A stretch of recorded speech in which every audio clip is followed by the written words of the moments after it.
नमस्कार, आप देख रहे हैं संधि समाचार और मैं आपके साथ अदिति शर्मा। आज हम मौजूद हैं ऐसी जगह जहां होने वाला है ओलंपिक शादियां। जी, आप बिल्कुल सही सुन रहे हैं। और ओलंपिक शादी में ये बाइक आप देख सकते हैं, जो सबसे पहले जो दूल्हा आएगा विष्णु रूप में, उस दूल्हे को ये बाइक दी जाएगी जो आपके सामने खड़ी है। और आज हमारे साथ मौजूद है भाजपा युवा मोर्चा के अध्यक्ष वेद व्यास जी। और आज बीकानेर शहर में 400 साल पुरानी एक परंपरा जो की ओलंपिक वेडिंग बोला जाता है, जो 4 साल में एक बार होती है, तो उसके बारे में हम विस्तृत जानकारी लेंगे। जी, आपका बहुत बहुत स्वागत है।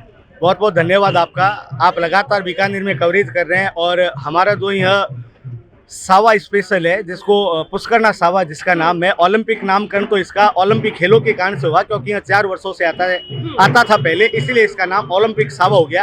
अब यह वर्तमान परिस्थितियों को देखते हुए इसको 2 वर्षों से चालू कर दिया है और 1000 वर्ष यह पुरानी परंपरा है। पुष्करना समाज पूरे भारत के अंदर सामूहिक विवाह का जो कंसेप्ट था उसकी सीख देने वाला है।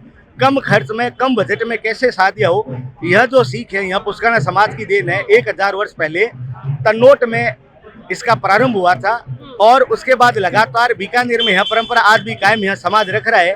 और आज पुष्करना सावा है और इस दिन लगभग 165 से ज्यादा शादियां हमारे समाज की है और अदर शादियां 100 है। तो पूरा शहर आप देखेंगे, आपने घुमा होगा पूरा शहर दुल्हन की तरह सजा हुआ है। जिसके घर में शादी है वो तो घर सजी रहा है और जिसके घर में शादी नहीं है वो लोग भी अपना घर सजा रहे हैं। आपको पहले तो जगह जगह पर बोर्ड लिखे हुए मिल जाते थे कि किराए पर बाराती यहाँ पर मिलते हैं व्यंग्यात्मक रूप में। आजकल यहाँ थोड़ा सिस्टम चेंज हो गया, थोड़ा व्यंग्य कम हो गया, पर आज भी बाराती 15 से 20 की संख्या में यहाँ पर बारात में रहते हैं। और विष्णु रूप जो दूल्हा है वह परंपरा या तो हमारे बीकानेर में, हमारे समाज में, या फिर साउथ के कल्चर में, जहां पर एक तरफ आज का युवा लाखों रुपए फैशन डिजाइन के नाम पर अपने कोट पैंट पर या फिर डिजाइनर शेरवानी के ऊपर खर्च कर रहा है, वहीं दूसरी तरफ हमारे समाज का जो युवा है वो धोती बनियान और जो विष्णु का स्वरूप होता है पीताम्बर पहनकर एकदम कम खर्च में आता है। और उन्हीं 11 दूल्हों का सम्मान आज यहाँ पर कनवान फाउंडेशन करेगा। पहला जो दूल्हा विष्णु रूप में आएगा उसको मोटरसाइकिल दी जाएगी, सेकंड को 55 इंची की टीवी, थर्ड को वॉशिंग मशीन और ऐसे और भी गिफ्ट हैम्पर है जो 11 दूल्हों का सम्मान करेगा। और दुल्हनों के लिए यहाँ पर विशेष जो हमारे यहाँ का पारंपरिक वेश बोलते हैं जिसको, साड़ी, वो रहेगी और कैंडल डिनर की व्यवस्था भी।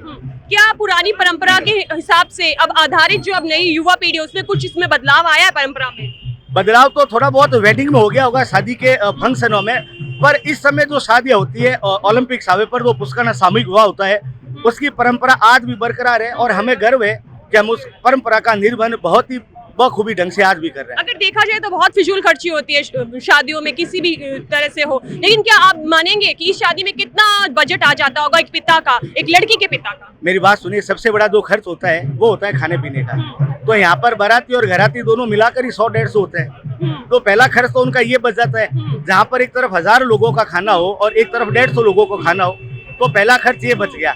दूसरा खर्च, यहाँ पर अगर उस समय पर एट ए टाइम भवन नहीं मिल रहे हैं तो लोग यहाँ पर चौकों में, कोटरी में, अपने घरों के अंदर भी फंक्शन कर सकते हैं। तो सेकंड, ये फिजूल खर्ची बंद हो जाती है। तीसरा, फैशन के नाम पर जो रुपए खर्च होते हैं वो भी यहाँ पर बच जाते हैं। और चौथी और सबसे बड़ी बात, इस समाज की और यहाँ के बीकानेर के लोगों की, जिस कन्या की शादी होती है उसको गिफ्ट के रूप में कुछ ना कुछ हर समाज के लोग, सिर्फ पुष्करना समाज नहीं, अदर समाज के लोग भी कुछ ना कुछ गिफ्ट जरूर देकर जाते हैं। अच्छा, मैं ये जानना चाहूंगी, ये तो एक समाज की बात होगी, क्या दूसरे समाज की भी लड़कियां लड़के इस समाज में आके सामूहिक विवाह में अपना विवाह कर सकते हैं? एकदम। इस दिन जो शादी होती है उस दिन इस पूरे शहर को परकोटा एक छत माना जाता है और जो सरकारी अनुदान हमारे समाज के वधु पक्ष को मिलता है वो भी उनके पक्ष को मिलता है।